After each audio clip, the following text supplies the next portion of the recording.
It's the name of a famous method. In this method, you set goals for yourself on a daily or weekly. You start to put cross to the days on which you have reached your goal. You make a chain with these crosses and you don't give up. You don't break that chain. But you have a problem.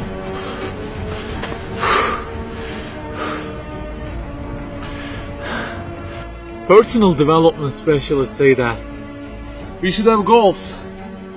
You know, they say like, don't sleep more than 6 hours, learn a language, finish a book every week, don't stop, always run, don't give up on your dream, don't break the chain. Okay, I don't object to them. I also have a table and put crosses on it every day and go after many goals, no problem.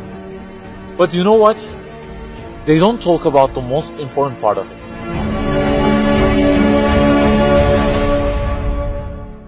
Let me give you a simple mathematical example.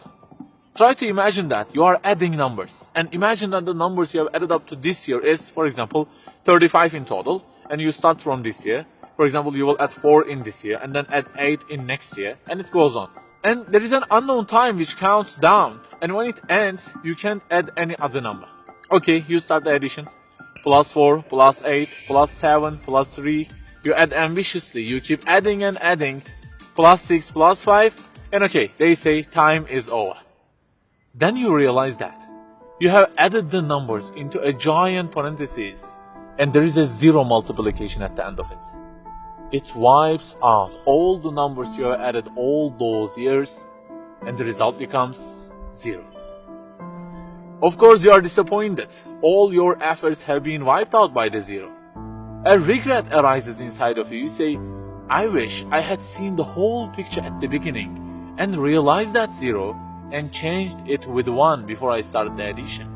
I think you got the point. Okay, guys, you may have goals for this year and afterwards. Learning a language, finishing a book every week, increasing your monthly income to $15,000, not sleeping more than 6 hours, etc. But for what? For what do we set goals exactly? Why don't we break the chain? If it is just for a more comfortable or a more respectable life, remember that all this will already be 0 with death. The death will wipe out all of them. The person who knows English will be equal with the one who doesn't know. The one who earns more will be equal with the one who earns less. The one who can reach his goals will be equal with the one who can't. So, if at the end of it, the death will 0 everything, so what is the meaning of adding more numbers with an ambition? It just increases the degree of the disappointment that you will feel. So the logical thing is seeing the whole picture at the beginning. In this life journey, which will end in an unknown time, my first job must be to prevent death from being 0. Well, can I really prevent death from being 0? I mean, since everything will leave my hands and will be lost, is there any other way that would transform them into something eternal? I mean, isn't there any kind of stamp for eternity that would impress all of the things that I possess and say, look, there is a seal on them and you can't wipe them out, okay? They will remain forever. The only one to say such a thing is the owner of the everything. And he says, كُلُّ شَيْءٍ هَالِكٌ. Everything, the languages you learn, the money you earn, the books you read, everything will be perished, إِلَّا وَجْهًا, except their way towards Him. So the creator of our life says, if your intention is towards Allah, if the thing you do is for His acceptance, it won't disappear, it will be transformed into eternity in paradise. So learning a language, finishing a book every week, being rich, everything, if they are towards Him and for His sake, eternity stamp being pressed on them. For example, in this year, I will study English for 10 minutes daily. For what? Because serving Islam in the field of English is so important, and I want to gain acceptance of my Lord with it. That 0 has turned into 1. This year, I will finish a book every week. Why? Because this is the way of being a more sophisticated person and serving Islam better, and Allah who is eternal will be pleased with it. Good news, that 0 has turned into 1 because now His acceptance is your intention. I aim increasing the income of my company to $150,000. For what? Because I will spend that money on spreading the message of the Quran to the whole world and the publications that would please Him. you have exterminated the zero, because now your goal is towards him. We add and add like this through our lives, and they don't end with death. People who seek Allah's sake in their actions kill their death. Death cannot zero their additions.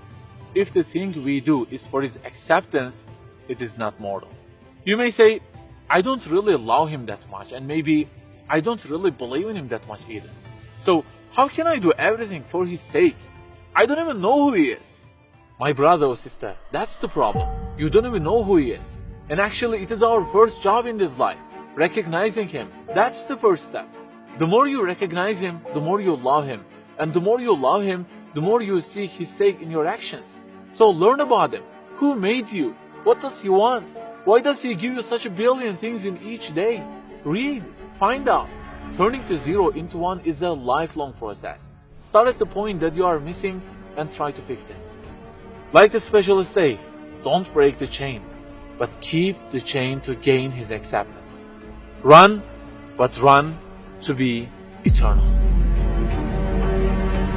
An unknown time counts down, and before starting to add the numbers, the first thing you have to do is to remove that zero.